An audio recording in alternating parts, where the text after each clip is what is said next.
Hello बच्चों, let's read the question. What causes the degradation or depletion of many valuable resources? क्या कारण है degradation और deplete होने का काफी सारे वैल्यूएबल रिसोर्सेज का? रिसोर्सेज क्या होते हैं? संसाधन, ऐसी चीजें जो हमारी जरूरतों को पूरा करें, जिनकी यूटिलिटी हो और जो सेटिस्फाई करे ह्यूमन नीड्स को। अब ये खत्म कैसे हो रहे हैं लगातार? रिसोर्सेज जो वैल्यूएबल बहुत जरूरी रिसोर्सेज है, तो उनका कारण है air pollution, water pollution, solid waste, agrochemicals, radioactive waste, greenhouse effect and global warming, ozone depletion, deforestation are some of the main causes. ये इनके कुछ मुख्य कारण हैं। जो रिसोर्स हैं, वैल्यूएबल रिसोर्स हैं, उनका डिग्रेडेशन होना और उनका डिप्लीशन होना। समझते हैं किस तरीके से? अगर हम बात करें एयर पोल्यूशन, एयर क्या है? एक रिसोर्स है, एक नेचुरल रिसोर्स है एयर। हम जो सांस लेते हैं, ऑक्सीजन, अगर वो नहीं प्रेजेंट होगी तो हम जी नहीं सकते हैं। अब लगातार क्या हो रहा है? ये कंटामिनेट होती जा रही है एयर, तो उसको बोलते हैं एयर पोल्यूशन। एयर पोल्यूशन मतलब एयर का जो बायोलॉजिकल, फिजिकल, केमिकल चीजें हैं वो लगातार खराब होती जा रही, कंटामिनेट होती जा रही, मतलब एयर हो रही है पोल्यूट। इसकी वजह से एयर एक वैल्यूएबल रिसोर्स है, वो डिग्रेड हो रहा है, लगातार खराब होता जा रहा है। इस तरीके से वाटर पोल्यूशन भी हो रहा है, वाटर पॉल्यूट लगातार हो रहा है। किस तरीके से? अब गंदा पानी, वाटर बॉडीज, लगातार गंदा पानी वाटर बॉडीज में जा रहा है, तो वाटर ही पॉल्यूट हो रहा है। वाटर के बिना हमारी लाइफ इम्पॉसिबल है। वाटर भी एक नेचुरल रिसोर्स है जो कि बहुत जरूरी रिसोर्स है। इसके बिना लाइफ एग्जिस्ट ही नहीं हो सकती, एग्जिस्टेंस नहीं है लाइफ की।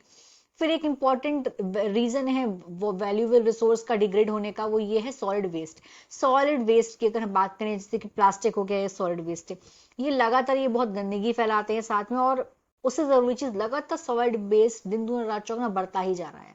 अगर हम खास करके प्लास्टिक की बात करें तो प्लास्टिक को डिग्रेड होने में, प्लास्टिक एक नॉन बायोडिग्रेडेबल वेस्ट है। अब लगातार प्लास्टिक इकट्ठी होती जा रही है, इसकी वजह से एनवायरमेंट खराब हो रहा है। अगर एनवायरमेंट खराब हो रहा है तो हमारे जो वैल्यूएबल रिसोर्सेज हैं वो भी लगातार डिग्रेड हो रहे हैं।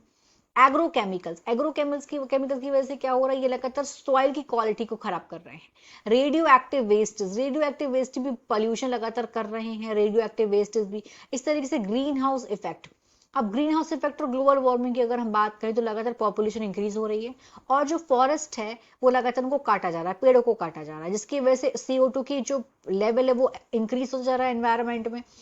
और जो लगातार CO2 का जब लेवल इंक्रीज हो रहा है तो ये ग्लोबल वार्मिंग की वजह है, ये बहुत बड़ी, क्योंकि ग्रीन हाउस इफेक्ट हो रहा है। ग्रीन हाउस इफेक्ट में जो मेजर गैस होती है वो CO2 होती है। CO2 मोर देन 60% होती है।